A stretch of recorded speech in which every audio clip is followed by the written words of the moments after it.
Lagos Talks 91.3 and Corporate Shepherds presents the man of the hour. Ladies and gentlemen, please welcome ID Enang. This is Navigate with ID Enang.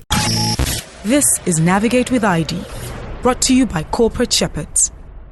Welcome, my dear friends and very distinguished listeners. It's Navigate with ID. This is your business school on radio. Friends, happy new month. I know today is Workers' Day. From all indications, we are all workers. But what a day to celebrate the new entry, the month that brings so much gusto and energy. Of course, you know it's my birth month, so I need to hype it. If I don't hype mine, which one would I hype? And a shout out to all the May babies out there and the May, do I call you mayors, or whatever it is, or mayors, whatever we call ourselves. We are beautiful people are born in May, and they are the best you can find around. So stick around as we step into this beautiful month, and definitely we are building on a fresh dimension of what we call the building block, and we're speaking to cultural change and how to create that framework. In the last episode, which was more or less the build, I went through the process of letting you understand that when a business isn't going well, its leaders often think about how to change the corporate culture. They are right to recognize that there's the soft stuff, which is around the people's beliefs and behaviors. At the same time, also, they look at the hard stuff, which centers around the organizational structure and, of course, the business strategy. So, friends, we stepped into that terrain and we have been rolling the drums, as it were. I talked about operationalizing culture and what it means. And this is about acting your way into a new way of thinking. And it begins by demystifying the word culture and stripping it to bare essentials. And that is what we shared in the previous episode. And I did say something very profound, that people who are setting out to change a culture often talk first about changing the set of values. And when they go on that track, that is the wrong focus. Yes, values, fundamental principles and standards such as integrity or respect for the customer, for the staff, and for all the stakeholders can be boundaryless, but it needs, as much as it needs to be reinforced, but they do really need changing. You know why? When people, especially those at the highest levels of the company, are the ones that violate one of the company's basic values, the leader must step forth to publicly sanction those violations. But because in our polity, and most times these are normally shrouded in secrecy, anything less than that sanction of a senior member is interpreted as a lack of emotional fortitude. And so when you talk about operationalizing culture, there are things that need to happen. Number one, old beliefs must go. And then you need to fashion what I call the new beliefs. The belief system needs to be totally worked upon. And the only way that can happen, or one of the ways, when you actually focus on behaviors, because behaviors are beliefs that turn into action. Behaviors deliver the results. They are where the rubber meets the road. When we talk about behavior, we are talking less about individual behavior than about norms of behavior. They are expected ways groups of people behave in the corporate setting and what we may call the rules of engagement, as some people will call them. Friends, the norms are about how people work together. So, if you understand this very, very crux of the process in the cultural change journey, then you'll understand that your company or your business has an opportunity to create a competitive advantage. And this is one of those things that I want to bring to the table. And it has to do with linking reward to performance. That's what we are going to be looking at today. If you want to change behavior, the foundation of changing behavior is linking reward to performance and making the linkages transparent. A business culture defines what gets appreciated and respected and ultimately rewarded.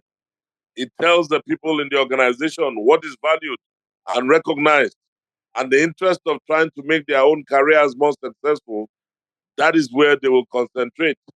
If a company rewards and promotes people for execution, its culture will change. There are far too many companies doing a poor job of linking rewards to performance. So the question is, what is the problem?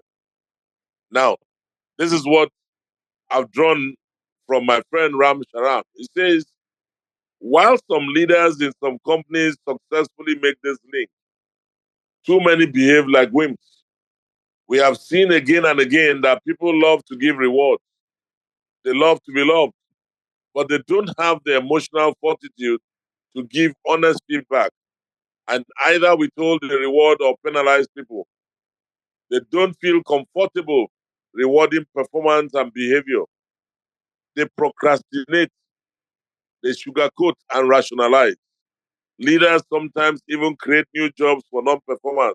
Have you seen this happen?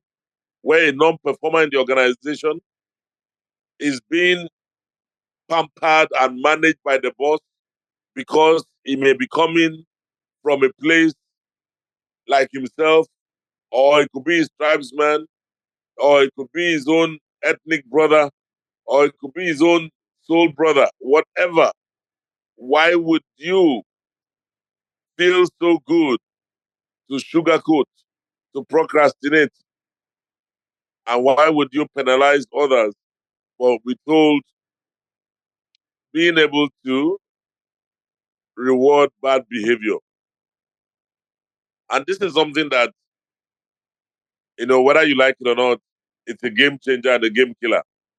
When performers are not adequately rewarded and non-performers are the ones that are managed and given the light, that organization is in for trouble. And it tells you that the lack of accountability is a major problem and that the leadership also have a good sense or a foot in this particular situation. What I'll say to you is that if there are no consequences for poor performance, then you are not ready to elevate the status of your organization. Not only no consequences, but if you're part of the good old boy network, there really wasn't accountability for negative behavior towards the company because you will always see it as some other person's problem. And I know, whether you like it or not, that this is a bane of our society. Friends, basically what I'm saying to you is that you get what you measure for. And it's a straightforward process. You know, in my early days in corporate then, at the beginning of the year, I always have the opportunity of speaking to my friends.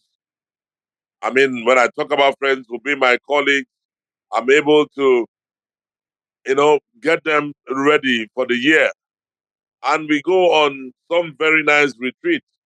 When we take on this retreat, the retreat is to give us an opportunity to say, guys, what are we going to do this year? That happened different times, different organizations I had the privilege to lead. And it was always very, very energetic and enigmatic.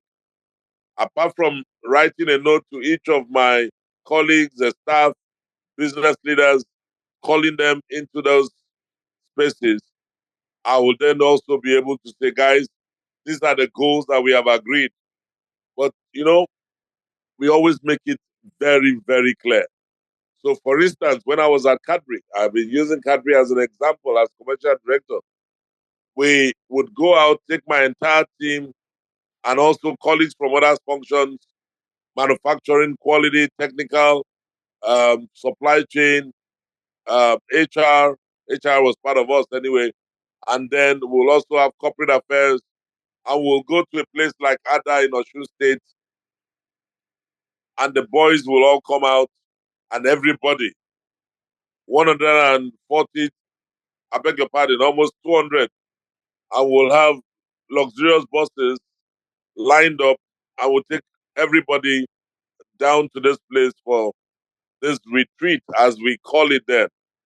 I actually called it the Latitude Conference. I had Latitude 1, Latitude 2, and that was coined from the word latitude, getting people to take, they just know that you have the latitude. You can actually do what you want to do. It's about having freedom within a framework. And at the beginning of every year, then I'll take them to one space, and that's where we'll agree the goals. And the first component is for us to look at financial goals.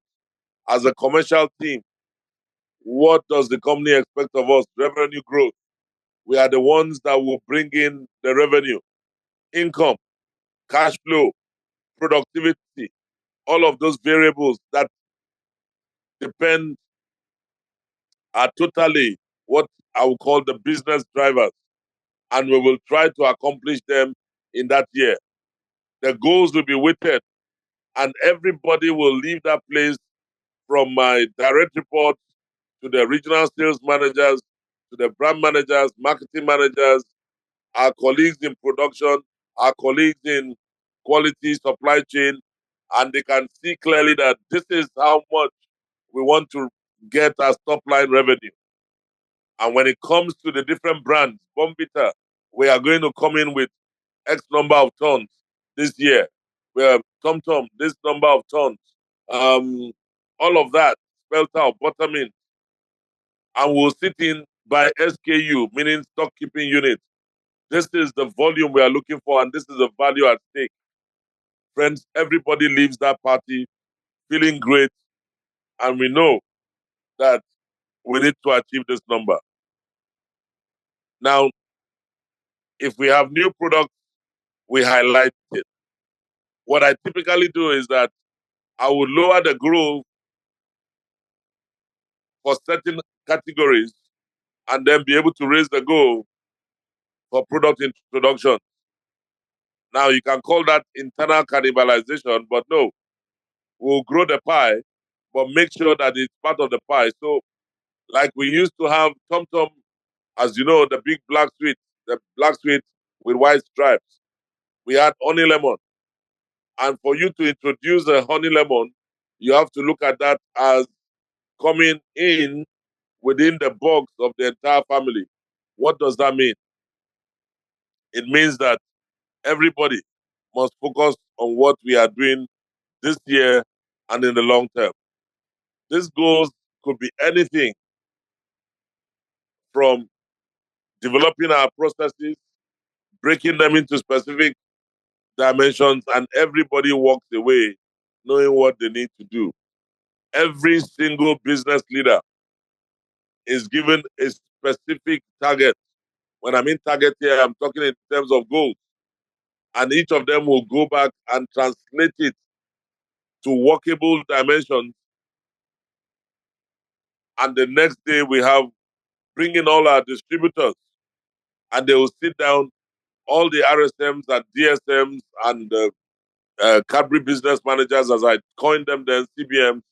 They will sit down customer by customer, have a proper conversation about how we want to take the business.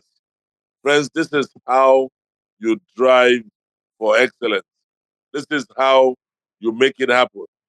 Anything short of this, you are basically telling yourself, I will not be able to link any reward to performance.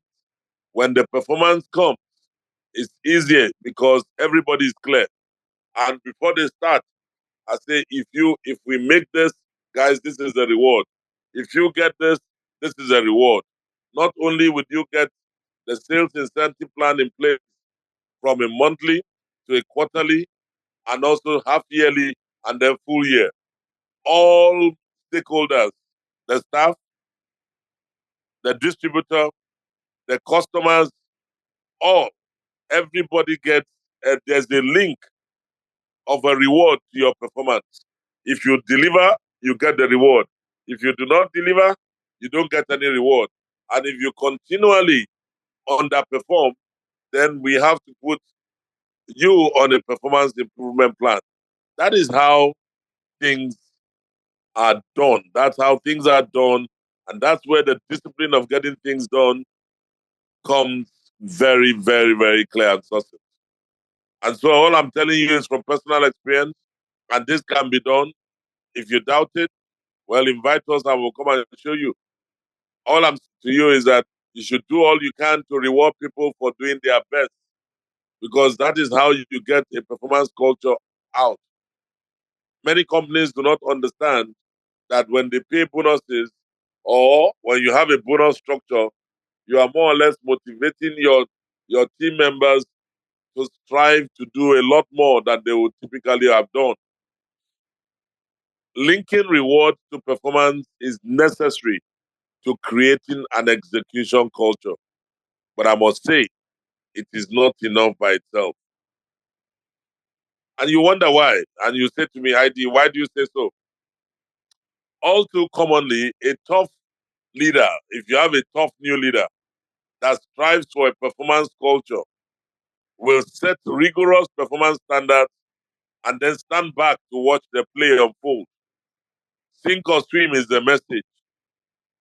Lots of people proceed to sink, and the organization may sink too. This has happened many a time.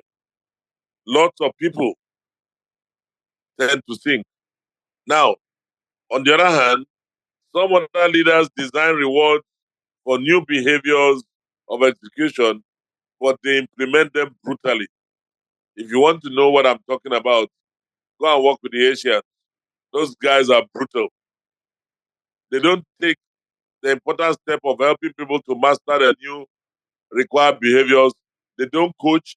They don't teach people to break a major concept down into smaller critical tasks that can be executed in the short term, which is difficult for some people.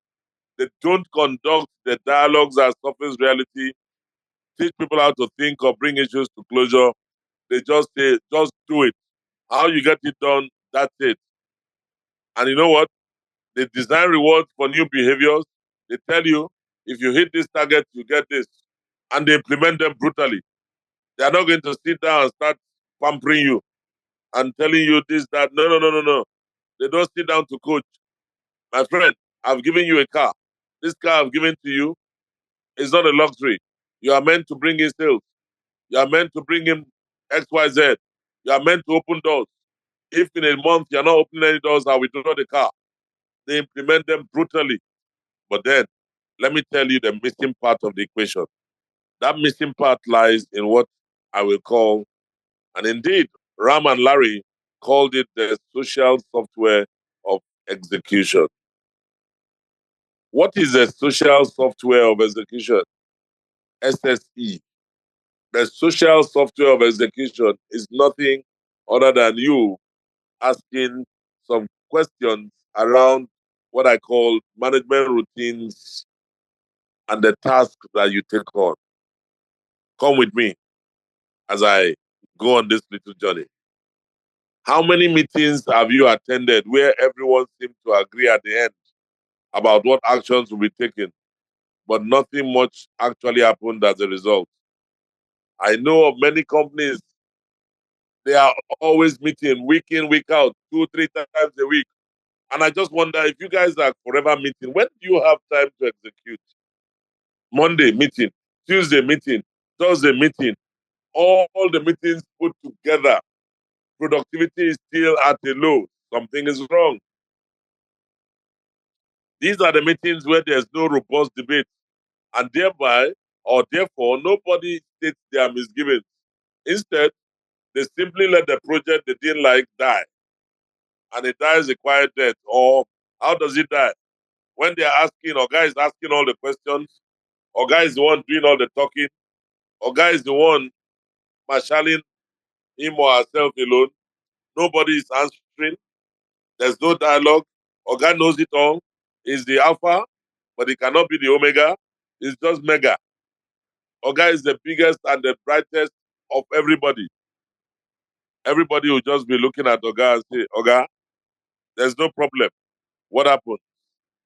It is the brand, the company, the project will die a quiet death over time. You now see the business sliding in the most precarious way. Listen, friends, in my little space as a business and leadership coach, and if I may add, in the course of my career, where I had the privilege and also have the privilege now to advise organizations, especially the senior leaders, I have witnessed many occasions, even at the highest level, when silent lies and a lack of closure lead to false decisions.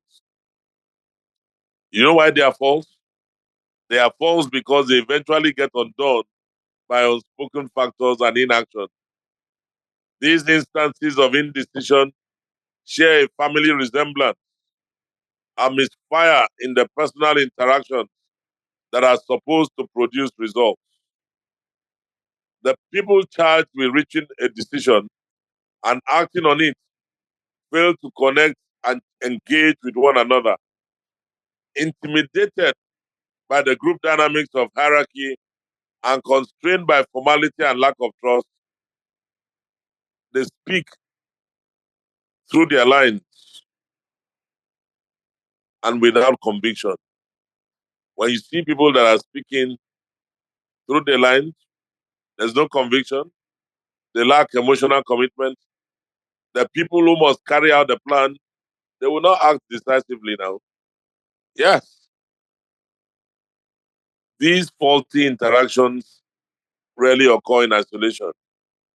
More often, they are typical of the way large and small decisions are made, or even not made at all, throughout the company. Have you seen a situation where a lot of people, I mean, I'm talking about the leaders now in companies, they sit back and expect that miracles will happen, and what they force down the throat of their subordinates is the dynamic of hierarchy. Do you know I'm your boss? Do you know we are the bosses in this business? So there's a lot of formality. There's a lack of trust. When they are talking to their subordinates, they don't believe them. They don't come with emotional commitment. And so when the time comes for them to act, they say, they can go to and now. Should be saying yoga. A lot of organizations have died simply because of the poor culture. So a culture change is very necessary. How do I know? The inability to act decisively, which translates into an inability to execute, is rooted in the corporate culture and seems to pervade the entire employee rank and file. The key word here is seems, because in fact, leaders themselves are the ones sometimes that create a culture of indecisiveness, and they are the ones that can break it. The primary instrument at the disposal of any leader is what I call the social software of the organization. Just like you have a computer, a corporation has both hardware and software. We call the software of the corporation social software because any organization of two or more human beings is a social system.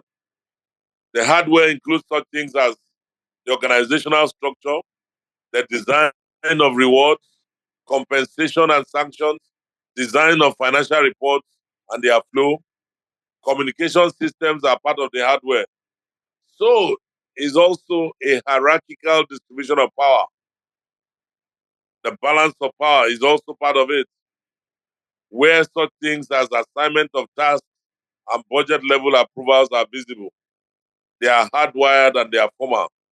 But then the social software includes the values, beliefs, and norms of behavior, along with everything else that isn't hardware. Like the computer software, it is what brings the corporate hardware to life as a functioning system. Friends, structure divides an organization into units. designed to perform certain jobs. So when they say org structure, it's really dividing that organization into several units so that they can perform certain tasks or jobs.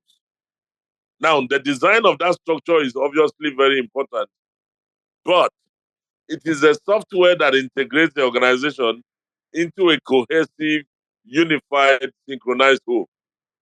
Hardware and software in combination create the social relationships, the norms of behavior, the power relationships, the flow of information, and flow of decisions. For example, when you look at basic reward systems, they are hardware because they are very quantitative. You make your numbers, the system rewards you according to a formula. And congratulations, here's the check. But if you want to reward other behaviors, your record has to change in improving the diversity of your leadership team or the collaboration of the peers and everybody together. Friends, leaders who create disproportionate awards for high performers and high potential people are creating social software that drives behaviors and people work harder at differentiating themselves. That is the cocoa of the matter. Well, friends, it's the halfway mark. We'll be back shortly. Don't go away as we are looking at this beautiful topic of cultural change. This is Navigate with ID, brought to you by Corporate Shepherds.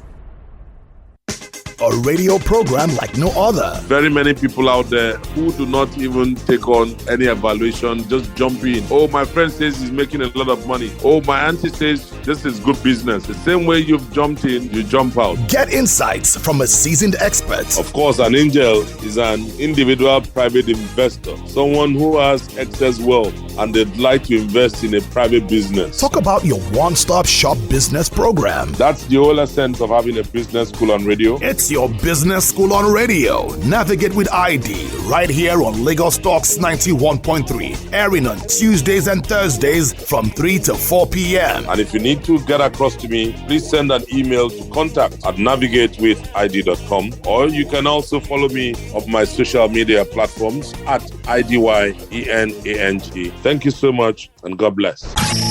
This is Navigate with ID, brought to you by Corporate Shepherds.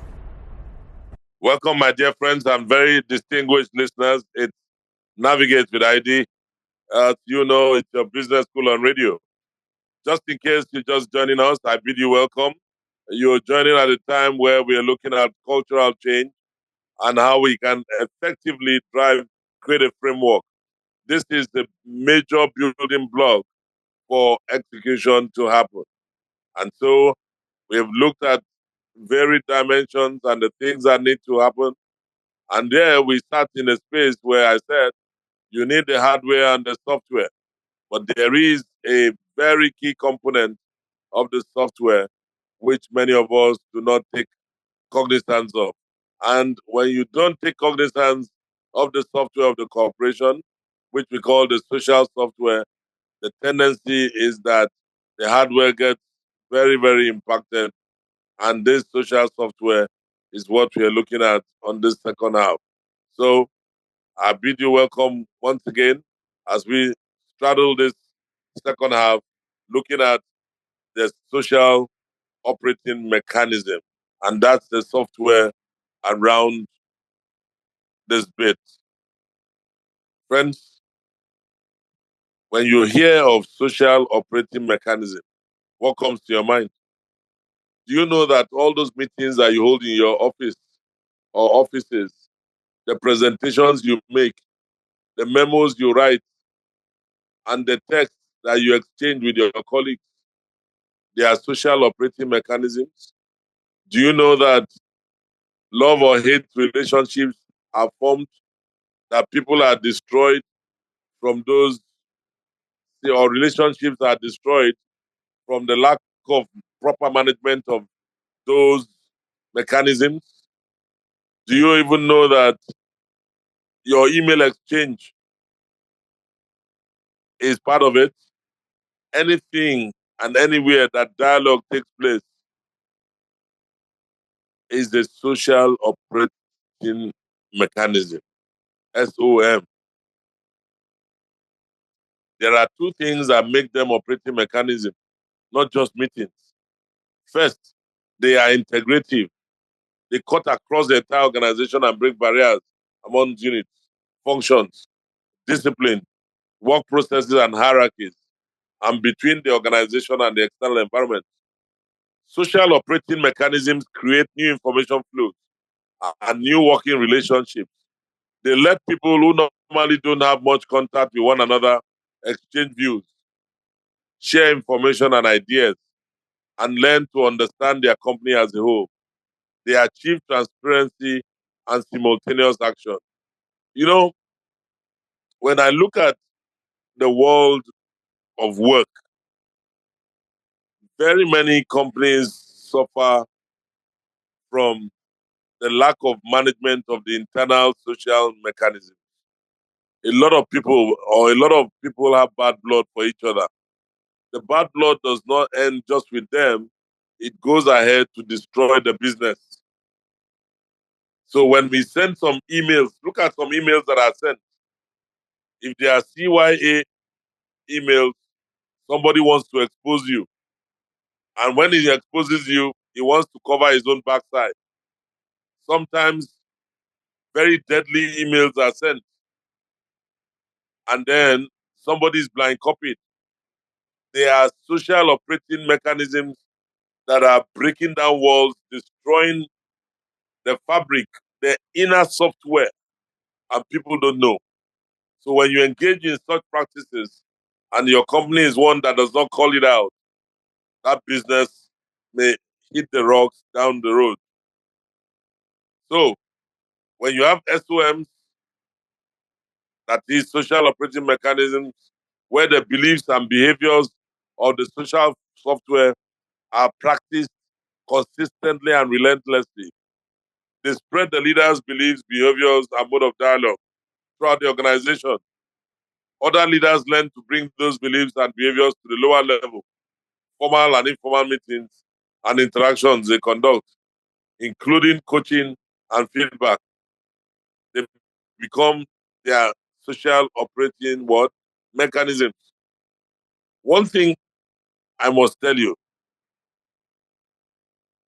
when you link each of this, that is a social operating mechanism, they collectively become what we call social operating system of the corporation. As such, they drive the culture.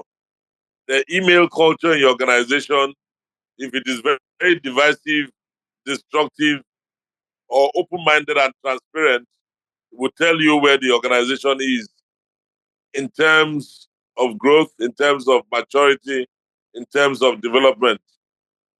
As such, these social operating systems drive their own culture. In the people, strategy, and operations processes. For example, when review sessions are held that draw the company's top leaders together, and this is a main social operating mechanism. The processes combined make up the social operating system. Like you have your own iOS for those that use Apple, Android for those that use Android-led phones. You'll find that every operating system is a function of the operating mechanism. So when companies have developed social operating systems, what they do is that they have a main social operating system, which can be the corporate executive council or the executive council, and they will meet quarterly. They will also have some annual leadership reviews, which can happen in semester one or semester two. They can have strategy and operating reviews. This they can have once a year, or they may have it half yearly. All of these social operating mechanisms are geared towards letting every tent, every camp, understand him or herself, and based on the initiatives they want to drive. When you get to the executive committee, which will run their own meetings, you then realize that it is not easy to be at the top. It is not easy to review all aspects of the business, and so management routines are very, very key. Friends, this is the highest level where decisions are taken. And if decisions are taken at the top with a social fabric that is faulty, you can imagine what will happen to the organization down the road. Many CEOs use the forum to observe how their leaders think and how they work together. And some decide they want to coach them. When you have a C-session type of meeting where for about 8 to 10 hours, the CEO and the heads of the businesses and top executives, they sit to review a particular unit or the business's prospective talent pool and the organizational priorities. That is an A-class meeting. You know what? In my days, we call it the calibration. I had the calibration meetings with my teams in Cadbury. I had calibration meetings with my teams in Samsung and in L'Oreal. And it also happened in Coke, very much so, where you sit and all your leadership, your direct reports, everybody review the entire organization. And when I'm talking organization, every human being that is in the commercial team, all those that are in your team, you're going to speak to who they are, what they've done, why they deserve the rating they've been given from an appraisal standpoint.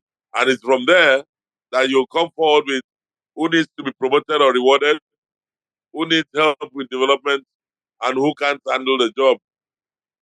This is where the CEO follows up each session with a handwritten note, reviewing the substance of the dialogue and the action item. Through this mechanism alone, picking and evaluating people will become a core competence at the organization. That is how you build a culture that is devoid of man no man, a culture that is centralized. The S1 strategy meeting takes place towards the end of the second quarter. Here, the CEO, CFO, and members of the office of the CEO meet with each unit head and his or her team to discuss the strategy for the next 3 years. That's when the business plan season kicks in. And then, based on what has been agreed by the executive committee at different levels, at group level and also at corporate, then there is the need to have a fit between the strategy and the people in charge of executing it. I really must tell you this, that many times when each of these categories are broken or not done well, it just tells you that results will not come out well. When you do it the way it should be done, it's not cast in concrete, but you will see the results. As with this C-session meetings, after that, you have the MD or CEO follow up with a letter to each leader outlining what the action items they've agreed upon. And by the time you want to hold the second meeting, which is the S2 meeting, within the operating plan, that's the one that focuses more on coming the next 12 to 15 months, linking the same strategy to operational realities and priorities, and then, of course, with resource allocation. Friends, things don't just happen. People make them happen. So when you have a social operating mechanism, make good use of it. Don't play. Don't don't just sit back and believe that everything will be well. Social operating mechanisms, like I told you, they become social operating systems of the corporation. So if you don't know what to do when you have a social operation, a social operating mechanism in your hands, you need some serious coaching. Even if you do, and it's not yielding results, then you need some coaching. You know, there are organizations also that do surveys, and they just want to find feedback on how well the initiatives are taking hold. You realize that certain people in the committee of staff will always step back and be the big boys. They will summarize what every other person is saying, and they will give their own feedback to management. When they are speaking to management, they are speaking as authorities. They were seen as authorities. But the question is, how much do they really know of these people whom they are writing about? This system of linked social operating mechanisms is how GE's leaders unite a company of businesses so diverse that people have sometimes called it a conglomerate. When you see a conglomerate, this is what the social operating mechanism is what makes your business a conglomerate. The social operating system explicitly ties their overall strategy to the performance of each unit, including its leadership development and operating plans. The dialogue is a normal pattern of behavior and it will be created. Just like Jack Welch did at GE, you have to be honest and reality based if you are the leader. Feedback is candid and the CEO is present and actively participating throughout at every meeting. It is an open operating system for execution. It's not operating system for others while the leaders stay apart. No, it's not a situation where the MD will ask or delegate it. No. If you want to build or create a framework for cultural change, you must lead from the front. And I'm speaking to as many business leaders or would-be business leaders that are possibly recording this. Please forward it to a boss of yours so that he or she may learn. Now, I know that in contemporary corporations, their operations are normally complex, and each of the many parts are constantly in motion. They are moving structures, they are moving ideas, they are moving decisions, they are moving people. Everything is constantly moving. That social operating system is constant more than anything else. It provides the consistent framework that is needed to create common ways of thinking, common ways of behaving, and common ways of doing. Over time, it transcends even deeply rooted local cultures. And you just wonder how are these guys able to fashion their brand to become so urbanized. This is it. This is it. Social operating system. When you have a social operating system backed by a social operating mechanism, your chances of failing are next to nil. So, friends, what is the key takeaway here? The key takeaway from me to you is the fact that one of the most important things people take with them from the processes is the understanding of how to work together in constructive detail and debate. No one person has all the ideas or all the answers. If we have a problem in our place, in one place, people will respond by getting together and finding a solution, not by sitting around and moaning, not by sitting around and moaning. That's not how they are able to solve a problem or how they can engage a consultant. If you engage a consultant, then you probably have a way out. But I must tell you, I don't expect people to know everything, but we do expect people to get the best answers they can get, and they get them by working with other people. Practicing such constructive debates over time builds confidence in people to tackle unfamiliar issues as they arise. So, let us look at the importance of robust dialogue.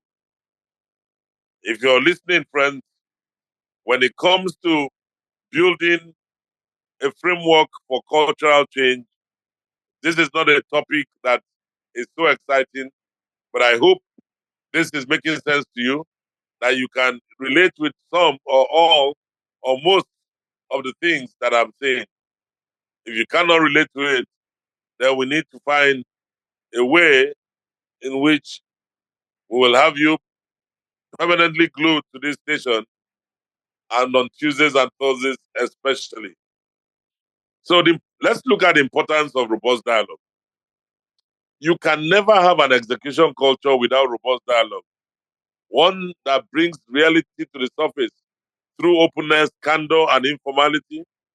Robust dialogue makes an organization effective in gathering information, understanding an organization effective in gathering information, understanding the information, and reshaping it to produce decisions is a major hurdle. Robust dialogue will foster creativity. Most innovations and inventions are incubated through robust dialogue. Ultimately, it creates more competitive advantage and shareholder value. Robust dialogue starts when people go in with open minds. They are not trapped by preconceptions or armed with a private agenda. They want to hear new things, they want to hear new information, and they want to choose the best alternatives.